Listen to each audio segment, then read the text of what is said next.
જો પ્રેમાળ સંબંધ હોય તો શારીરિક દુઃખ નહીં લાગે, આર્થિક નહીં લાગે, સામાજિક નહીં લાગે, માનસિક નહીં લાગે. એક છોકરાને આઈઆઈટીમાં બિટ્સ પિલાનીમાં ભણતો હતો અને 10 માંથી 9.8 આયા. 10 આઉટ ઓફ 10 નહીં પણ 9.8, એ પણ સારા જ કહેવાય, 98% કહેવાય.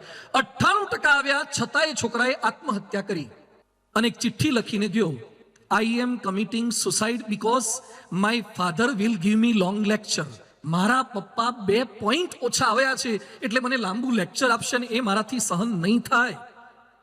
જો પરિવારમાં પ્રેમાળ સંબંધો હોત તો 1-2% ઓછા આવ્યા હોત તો દીકરો કે દીકરી આત્મહત્યા કરવાનો સંકલ્પ ન કરત. પ્રેમાળ સંબંધો દીકરા દીકરીને ટકાવી રાખશે. અરે કોઈકની આર્થિક ભૂલ પણ થાય, શૈક્ષણિક ભૂલ પણ થાય, ચારિત્રની ભૂલ પણ થાય, સામાજિક ભૂલ પણ થાય, ધાર્મિક ભૂલ પણ થાય, પણ જો તમારા સંબંધો સારા હશે તો તમે કોઈ પણ વ્યક્તિને નભાવી શકશો. એક વાક્ય યાદ રાખજો, ન ભાવતાને નભાવતા આવડે ને એનું નામ જ પરિવાર. ન ભાવતાને પણ નભાવતા આવડે ને, ન ભાવતા નભાવો. ન ભાવતા શાક હોય તો વાંધો નથી, ન ભાવતું વાતાવરણ હોય તો વાંધો નથી, ન ભાવતી વ્યક્તિઓને પણ ભાવતી કરવાની છે. એ વાત આપણે સમજવાની છે. આ બધું જ હોય, પદ, પૈસો, પ્રતિષ્ઠા, પણ જો આ સમજણ નહીં હોય તો પ્રશ્નો થયા છે. આજે વિશ્વના એવા કેટલાક મહાનુભાવોની યાદી મારે આપને બતાવી છે અને અહીંયા જેટલા બેઠા છો ને, હું એક એક વ્યક્તિનું નામ બોલતો જઈશ. તમે એમ માનો છો કે ડોક્ટર થઈ ગયા એટલે જિંદગી પૂરી થઈ ગઈ, એન્જિનિયર થઈ ગયા, ઉદ્યોગપતિ થઈ ગયા, લેખક થઈ ગયા, રાજકારણી થઈ ગયા. અરે જોજો આ પ્રસંગો, જેની જિંદગીમાં બધું હતું છતાં પણ જો પારિવારિક એકતા નહોતી, કેવી તકલીફો થઈ છે. એમાં પહેલા છે અબ્રાહમ લિંકન, અમેરિકન રાષ્ટ્રપ્રમુખ. એક કઠિયારાનો છોકરો, ગરીબીમાં ભણ્યો, ઝાડની છાલ ઉપર એબીસીડી લખતા શીખ્યો, રાજકારણમાં 13 વાર હારી ગયા પણ ડગ્યા નહીં. 13 વાર નિષ્ફળતા મળી છે, ડગ્યા નહીં. ગુલામ પ્રથા નાબૂદ કરવા માટે અનહદ પ્રયત્ન કર્યો. એ જ અબ્રાહમ લિંકને એકવાર આત્મહત્યાનો પ્રયત્ન કર્યો હતો. 13 વખત હારી ગયા, ગભરાયા નહીં, ગુલામોની સામે જજુમ્યા, ગુલામોનો પક્ષ રાખવા જજુમ્યા, એમાં હિંમત હાર્યા નહીં, આર્થિક કટોકટીમાં હિંમત હાર્યા નહીં. એ અબ્રાહમ લિંકને આત્મહત્યાનો પ્રયત્ન કર્યો કારણ કે એની પત્ની બહુ વઢકણા હતા, એના પત્ની બહુ ત્રાસ આપતા હતા અને મરી જવાનો પ્રયત્ન કર્યો. રાષ્ટ્ર પ્રમુખ થયા પણ જો પત્ની સાથેના સંબંધો સારા નહોતા તો તકલીફ થઈ. સારો અભ્યાસ કર્યો તો નેપાળના દીપેન્દ્રએ, નેપાળના રાજકુંવર દીપેન્દ્ર રાજાનો દીકરો હતો અને બ્રિટનમાંથી ગ્રેજ્યુએટ થયેલો હતો, છતાં એક છોકરી માટે પોતાના પરિવારના 8 સભ્યોની હત્યા કરી નાખી. અને બિહારના કલેક્ટર મુકેશ કુમાર પાંડે કલેક્ટર હતા, આઈએએસ ઓફિસર હતા, યુપીએસસી ક્લિયર કરેલા હતા. આમાંથી કેટલાકને સંકલ્પ હોય છે દીકરાને જીપીએસસી કરાવી છે, યુપીએસસી કરાવી છે. આ યુપીએસસી પાસ આઉટ કલેક્ટર હતો, છતાં કલેક્ટરે આત્મહત્યા કરી. કેમ? પત્ની અને સાસુઓના ઝઘડા વચ્ચે બેલેન્સ ન કરી શક્યા એટલે આત્મહત્યા કરી લીધી. સારી નામના પ્રાપ્ત કરી હોય, સ્ટીવ જોબ્સ, એપલ. આજે એપલ સાંભળીએ અને સ્ટીવ જોબ્સ યાદ આવે, સ્ટીવનું નામ જોઈએ અને એપલ યાદ આવે. હવે જેટલા ધંધા કરો છો ને ધ્યાનથી સાંભળજો, ધંધો કેમ કરાય. ઘણા 5-7 વર્ષે એમના એમ હોય છે. 1976માં પ્રારંભ કર્યો, $1,000 મૂડી સાથે.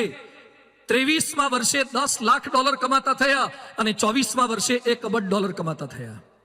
24 વર્ષે તો $1 અબજ કમાયા છે. પણ એના પાર્ટનર વોઝનિયાક સાથે ન બન્યું. રોનાલ્ડ રેગન પાસે પ્રાઇઝ લેવા માટે ગયા હતા તો એ પોતાના પાર્ટનર સાથે સ્ટેજ પર ન ગયા અને એપલ કંપની છોડવી પડી.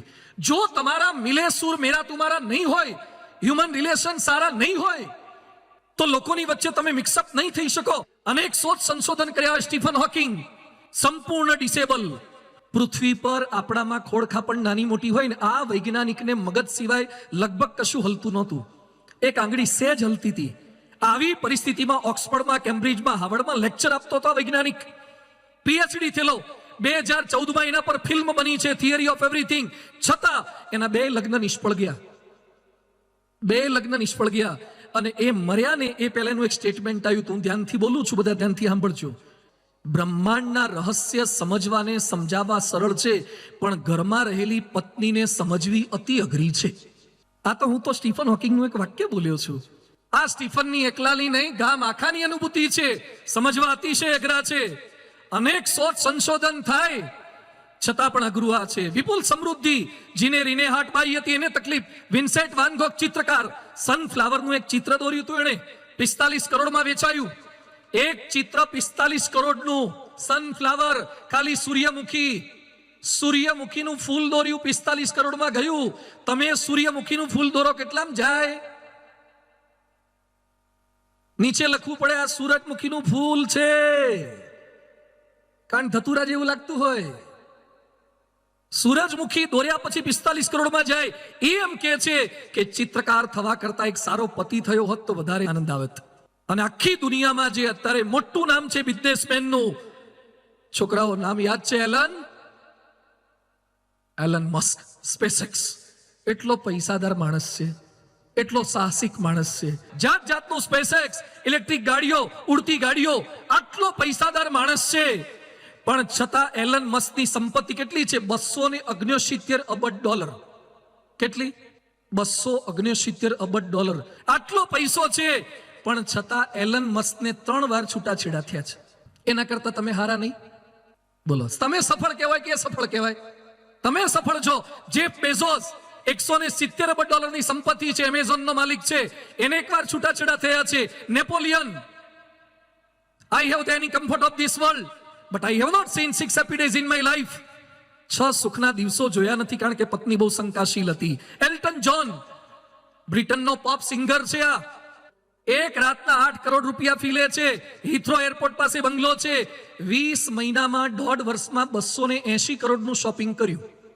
280 કરોડ 1.5 વર્ષમાં શોપિંગમાં ખર્ચ્યા. 56 જાતની કાર છે એના ઘરમાં. પોર્શે કાર છે, જેગુઆર છે, લેક્સસ છે, આવી બધી મોઘી મોઘી કાર છે. 5 ગ્રેમી એવોર્ડ મળ્યા છે. 35 જાતના કૂતરા રાખ્યા છે. 35 જાતના કૂતરા. આપણને લાગે 35 જાતના કૂતરા